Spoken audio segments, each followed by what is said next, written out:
Bonjour Jonathan Seban. Bonjour. Vous êtes directeur général de Sogaris, foncière spécialisée dans la logistique urbaine avec plus de 700 000 m² de patrimoine dans le Grand Paris. J'ai une première question. Comment avez-vous organisé votre activité pendant le confinement qu'a vécu la France en mars et en avril dernier jusqu'au 11 mai? C'est une organisation qu'on a nécessairement adaptée aux contraintes du moment. Euh, Deux objectifs centraux pour nous, à la fois maintenir la bonne capacité d'exploitation de nos sites et en même temps accompagner les clients dans une période qui était déjà très difficile et qui le reste aujourd'hui. Ça veut dire deux approches en termes d'organisation, à la fois maintenir un minimum de déplacement et de présence sur site. On y a été, contraint, ne serait-ce que parce que certains de nos clients sont par exemple opérateurs logistiques vital et donc doivent pouvoir accéder au site et doivent pouvoir continuer à travailler pour par exemple acheminer le matériel de première nécessité ou le matériel sanitaire. Et dans le même temps, un passage comme beaucoup d'autres entreprises en télétravail généralisé pour notamment l'ensemble des équipes de développement, d'assets et les équipes support pour pouvoir continuer à fonctionner. Je ne vais pas dire normalement, mais on va dire dans un cadre qui soit le plus adapté. Ce que je retiens, c'est globalement une très très bonne capacité d'adaptation des équipes, un plan de charge qui a continué à se remplir, avec finalement beaucoup de travail abattu dans cette séquence. Donc c'est à la fois très positif dans un moment qui aura été très compliqué. Deux éléments que je retiens par ailleurs. Un arrêt des chantiers auquel on a été contraint, mais comme beaucoup d'autres entreprises de l'immobilier, on a dû faire avec. On est aujourd'hui dans une phase de reprise. Et un autre élément important, on n'avait pas eu recours au chômage partiel, on a fait ce choix-là. Et dans le même temps, on a aussi décidé de mettre en place un certain nombre de mesures de solidarité pour pouvoir, au fond, démontrer notre capacité d'engagement, d'accompagnement de cette grande cause qui était le soutien à la fois au personnel soignant et à tous ceux qui étaient dans la difficulté. Donc, je pense que c'est un élément, un vecteur de sens aussi pour les équipes que d'avoir pu être d'une certaine manière partie prenante de cet effort de solidarité qui aura été nécessaire durant la période de confinement. Confinement, mais il y a aussi aujourd'hui le déconfinement qui a été établi à partir du 11 mai. Comment avez-vous pu anticiper la reprise de votre activité et comment s'organisent vos projets, vos équipes dans l'ensemble de vos entrepôts logistiques urbains?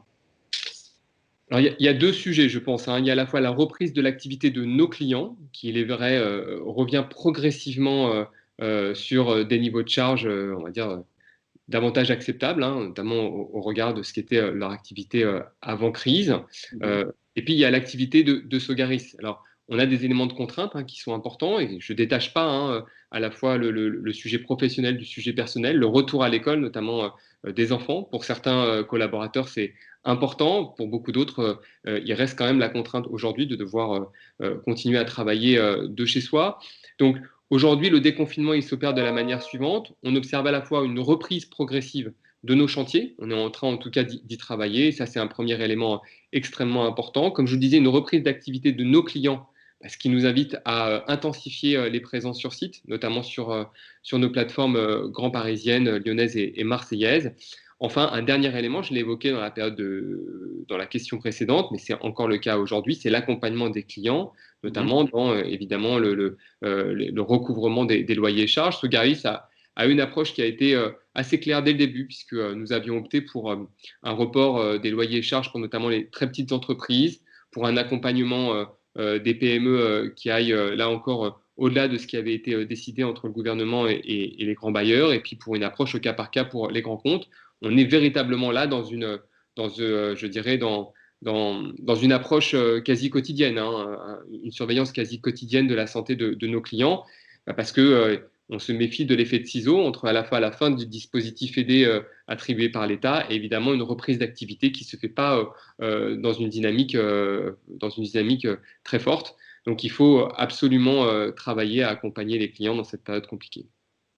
Il y a aussi la question sur votre pipeline de projets et d'acquisition. Est-ce qu'il est remis en cause? Est-ce que certains projets vont prendre beaucoup de retard avec cette crise sanitaire qu'on continue à vivre?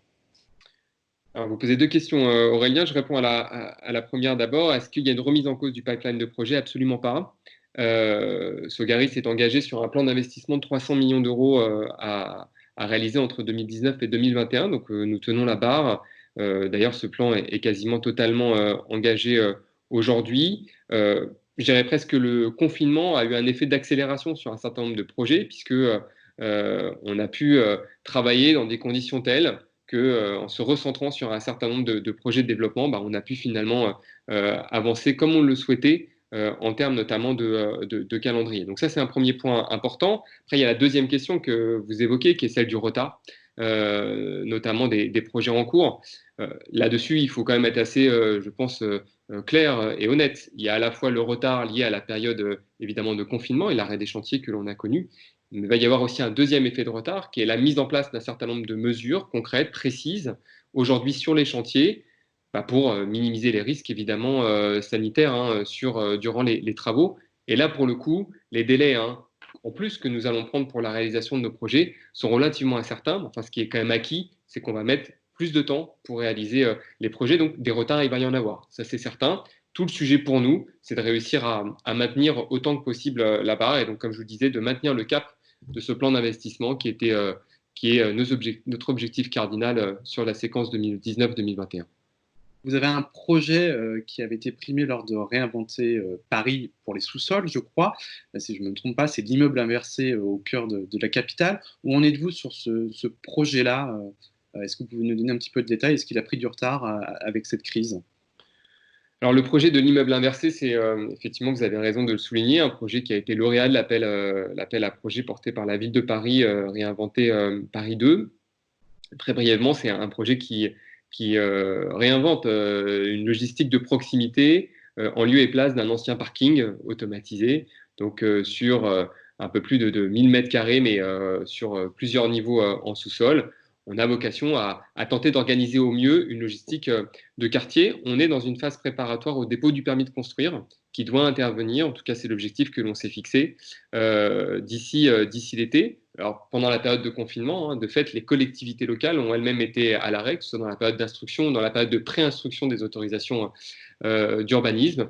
Maintenant que la période de déconfinement est ouverte et que le travail avec les collectivités locales se réengage, on va pouvoir, en tout cas je l'espère, déposer le permis de construire d'ici l'été, comme je l'indiquais avant cela. Un bon exemple de logistique urbaine à venir, notamment sur ce thème de la logistique du dernier kilomètre. Est-ce que la crise va pouvoir consacrer cette typologie d'actifs en immobilier? On l'espère. On l'espère. Dans un contexte, quand même, il faut le redire, où l'immobilier logistique, avant la crise, est un marché en pleine expansion, qui connaît d'ailleurs une dynamique sans précédent. 2019, c'est 5 milliards d'investissements, donc c'est colossal.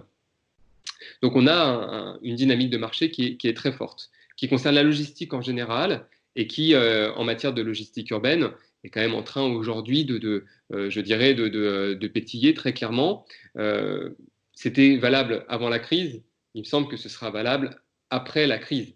3 enseignements rapidement que je retiens, et même s'il est encore un peu tôt pour tirer des conclusions, mais la logistique en tant qu'activité économique est apparue, je pense, au grand jour durant la période de confinement, comme au fond un secteur économique essentiel à la vie du pays. Ça, c'est un premier point très important. Le deuxième élément fondamental, c'est que la question de la souveraineté productive aura été un élément du débat, et il l'est d'ailleurs encore aujourd'hui, et on perçoit à quel point la logistique est un élément essentiel pour sécuriser l'approvisionnement en matériel vital ou même tout simplement l'approvisionnement alimentaire des grandes agglomérations. La troisième chose, très importante, c'est que la livraison, qui était déjà une pratique relativement standard des consommateurs avant la crise, est aujourd'hui presque devenue une nouvelle pratique des commerçants, notamment des commerces de proximité qui ont eu recours à des modes de livraison avec plus ou moins de satisfaction parfois, mais pour pouvoir toucher les clients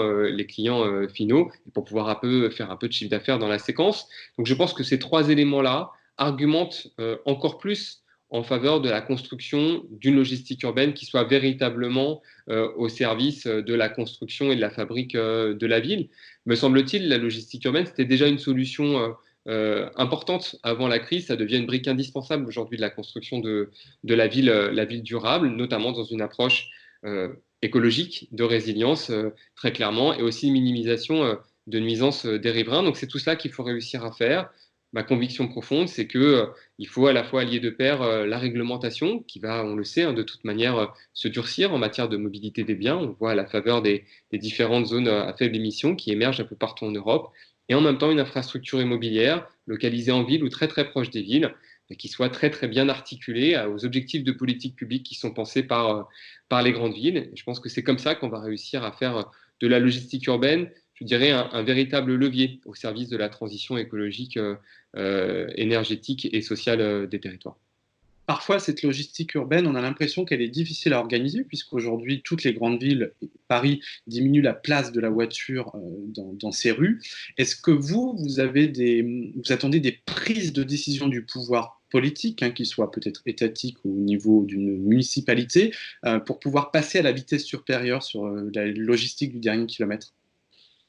Non, j'attends pas spécialement de prise de position de la part des autorités publiques en général. C'est-à-dire que Sogaris a dans son conseil d'administration une majorité d'acteurs publics, la ville de Paris, les départements des Hauts-de-Seine, de la Seine-Saint-Denis et du Val-de-Marne. La Caisse des dépôts est aussi un acteur très important pour Sogaris. Donc on baigne déjà, si vous voulez, dans un environnement qui est un environnement de soutien, d'accompagnement de la sphère publique de cette activité très spécifique qui est aujourd'hui la logistique urbaine, singulièrement dans son versant immobilier. Je pense que le vrai sujet aujourd'hui, c'est une forme sinon de prise de conscience, en tout cas d'intégration forte de ce que j'évoquais à l'instant, c'est-à-dire la complémentarité évidente qui existe aujourd'hui entre une réglementation qui va nécessairement se durcir, parce qu'aujourd'hui, l'attente aussi des citoyens, notamment en ville, c'est davantage d'écologie, c'est une ville qui soit plus respirable, plus vivable.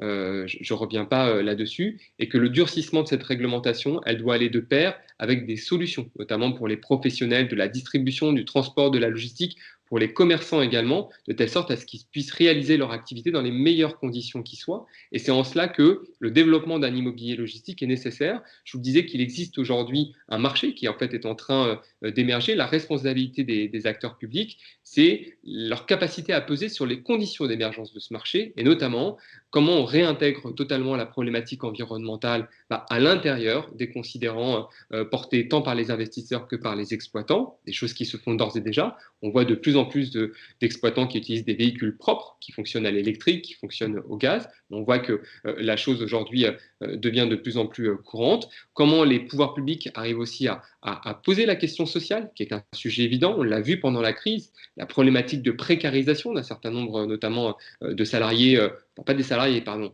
de professionnels de la livraison, rend aujourd'hui cette question pendante, à mesure notamment que cette activité de distribution urbaine se déploie et se généralise fortement. Donc la vraie question est celle-ci. La manière de peser sur les conditions de constitution de ce marché, je crois fondamentalement que l'immobilier est un bon moyen pour cela.